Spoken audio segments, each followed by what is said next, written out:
Good afternoon. This music is great. It's uplifting, and thank you for lifting our spirits.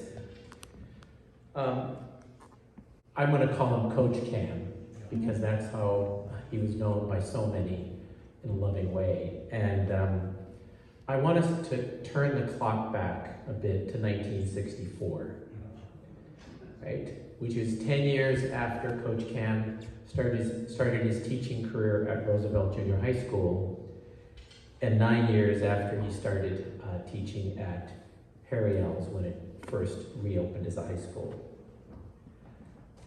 And that was the year that Coach Kamb led the Harry L's High basketball team to an upset win over San Francisco's Sacred High School to victory in the Northern California Tournament of Champions.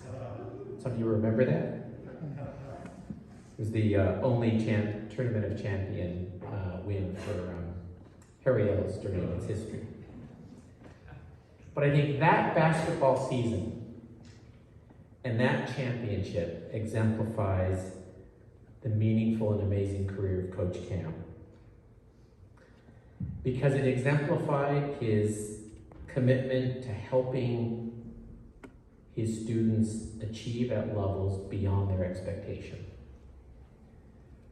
His commitment to the growth of his students, his commitment to the physical, emotional, and mental health of young people, and his support of his students' academic success, and his support of his fellow colleagues.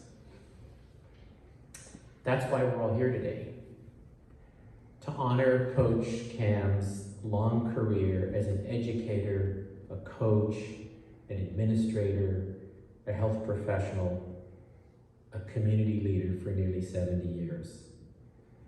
A life that's worth remembering and honoring. So I want to first start by offering my condolences, really on my behalf as a family member and on behalf of Contra Costa County, but mostly myself as a friend of the family.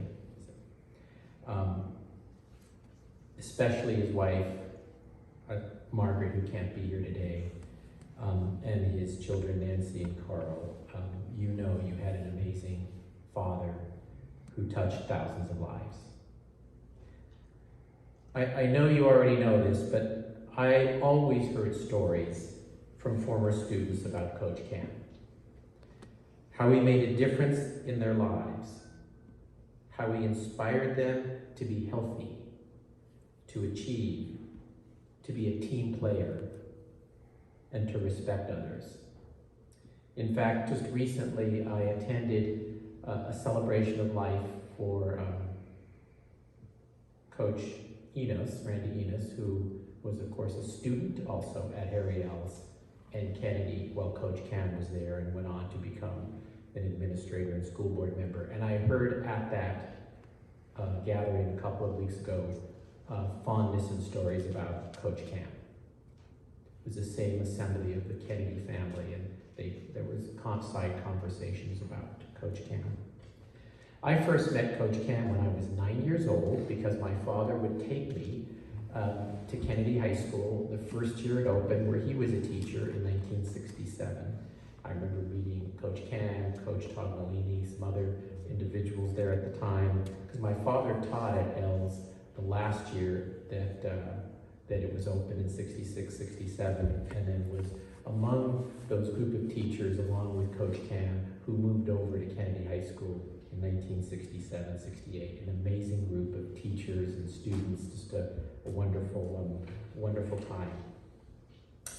And I feel my father and Coach Kamb had some aligned careers. They were both born in 1928, and their times overlapped. But I especially also appreciated, my father had developed a visual handicap, and Coach Kamb would help him out occasionally, and we became friends. And I know they shared stories about students, and I would want to express appreciation to the help he also provided my father during those years at Kennedy High School. And I know the highlight of Coach Kamb's career was when he went back to become the principal of Richmond High School. Right? The high high school he attended, where he was a star baseball pitcher, and where he graduated. And he was the first principal to have graduated from Richmond High. So the first principal who went on to lead that school who had graduated there. Imagine how satisfying and meaningful that was to Coach Kamb. Coach Kamb brought passion, dedication, and kindness to all his various roles over the years, whether it was a role as an athlete, a teacher, a counselor, a dean, a vice principal, a coach, a physical therapist, a community leader, and a family man.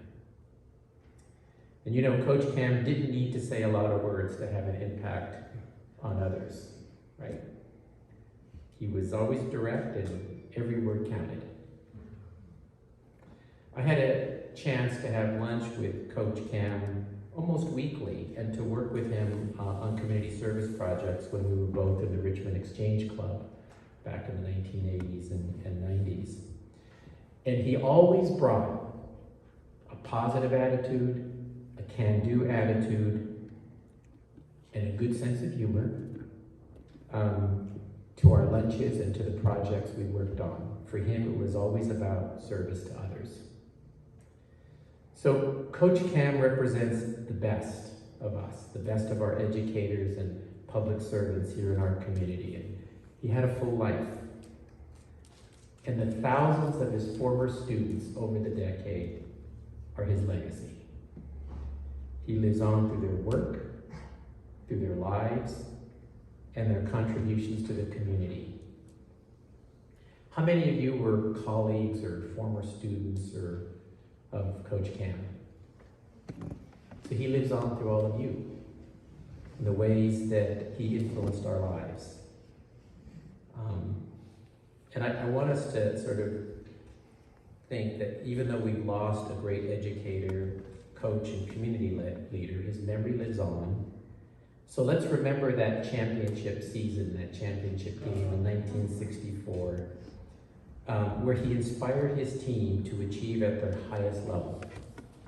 Because I know that was Coach Kamb's goal, was for us to achieve at our highest level, our highest potential, and to be healthy in mind, body, and spirit. He always believed that. And his work as a physical therapist, I think, demonstrated how he felt the whole body was important.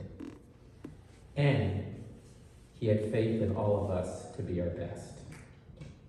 So thank you for being here to help celebrate Coach Kamb's well-lived life of 93 years. Thanks.